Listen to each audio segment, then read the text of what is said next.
When you say magic and movies, the first thing that probably comes to mind is The Prestige. The movie's popularity extends far beyond magic and is one of the more acclaimed films of the 2000s. It has been 16 years since its release, so this review or analysis might be a little late to the party, but I at least shouldn't have to warn you about spoilers. There will be some in here. You were warned. The film is based on a best-selling novel, which I will admit to have not read, so I will be ignoring it for the rest of this and be focusing solely on Christopher Nolan's screen adaptation. Christian Bale and Hugh Jackman headline as rival magicians Borda and Angier respectively, whose competition to outdo and take revenge on the other grows increasingly deadly. Well, perhaps grows isn't the right description, as the movie opens with Angier drowning and Borden is put on trial for his death. Through a journal and flashbacks and a series of flashbacks from a journal within that one, the film retraces the steps. There is a place for nonlinear storytelling, but I don't think The Prestige is it. The film loses you inside the knotted weave of scenes from different points in time, and it is easy to get lost in it and wonder where you are and what's happening. Honestly, it feels like Nolan is just trying to redo the success of Memento in a film that doesn't need that gimmick. One of the benefits that can come from that narrative approach is to liven up an otherwise dull first act, but I can't even give it that. Contrary to many films that might deteriorate as they approach a conclusion, this one actually picks up a bit as it progresses.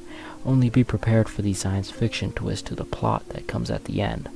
In an effort to finally surpass Borden and his baffling teleportation illusion, more on that later, Andrew travels to America to enlist the expertise of Nikola Tesla, who is played by David Bowie. Bowie is a decent actor, better than you might think, but he hardly looks a thing like Tesla, and I can't see the reason to cast him, of all people, in this role. But in a depiction that makes the Serbian inventor into an actual wizard with godlike powers, I suppose it makes sense to cast British rock star to play him. The device Tesla makes for Angier becomes the magician's greatest illusion and even surpasses the wonderment of Borden's teleportation act, which he has been primarily competing against. The obvious explanation behind the effect is that Borden is using a double, which is what he uses to replicate it. Angier and his assistant Cutter, played by the enduring Michael Caine, find someone to double who looks just like Angier, or Hugh Jackman. It is in fact also Hugh Jackman. Now this concept in the novel, which I'm sure it is in, can work because nobody actually sees the character's face.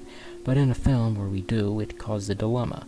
He doesn't simply bear a resemblance, he's the exact image of the other man, which is not only extremely far-fetched, it undermines the biggest twist in the film, what the movie is founded on in a sense. From the very beginning and all throughout to the very end, Borden is often accompanied by his mysterious and indiscreet gray-whiskered spectacle-wearing assistant Fallon, who, at least I think that's his name. In the final moments of the movie, it is revealed that he is Borden's twin, and even vice versa.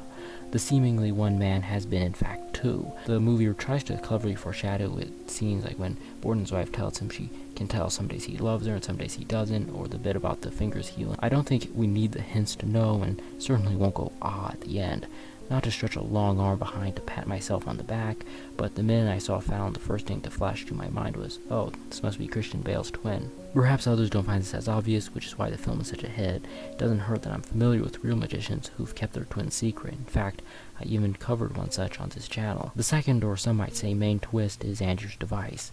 Right before Fallon's reveal, we also learn, or at least are finally shown, that his Tesla machine is a duplicator of sorts, and every night he creates a double who is then promptly drowned and shipped away to a secret warehouse.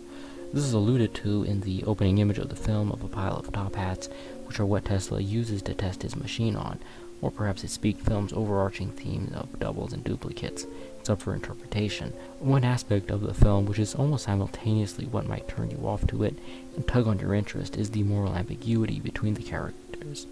Up till the very end, it is quite difficult to say who's good and who's bad, which is an unusual and interesting way for a movie to go about, but leaves you with two guys you don't really like and don't care what they do to each other in their vindictive squabble. Ultimately, it does make a decision and shifts its allegiances to the Borden Fallons, one of whom is hanged for the murder of Angier, and the other kills the actual Angier and goes off to continue a life in the name of them both.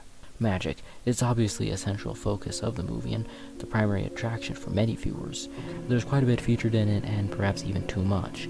The first half of it feels like a segment of one act followed by another and another.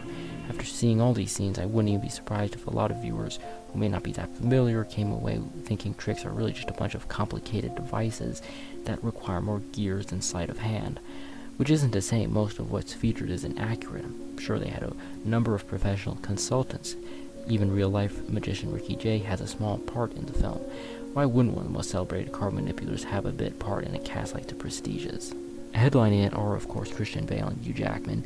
Bale is one of the finest actors working today, and his presence should be welcome in any film, and Jackman is equally well suited for his part here. Supporting them is Nolan staple and longtime veteran Michael Caine.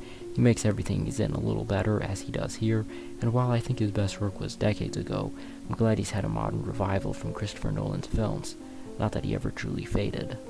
The Prestige was nominated for 2 Academy Awards, Best Cinematography and Best Art Direction, which are 2 of its strongest aspects. It captures the look of the period well, and the visuals are striking, sleek, and on point.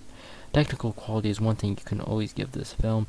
It maintains a certain level of proficiency, even if some of the details are lacking. I've yet to see a film directed by Nolan that I wouldn't place on some level of the overrated scale. Well, maybe Insomnia, since nobody ever even mentions it, but I had optimistic ideas about The Prestige, and they were let down.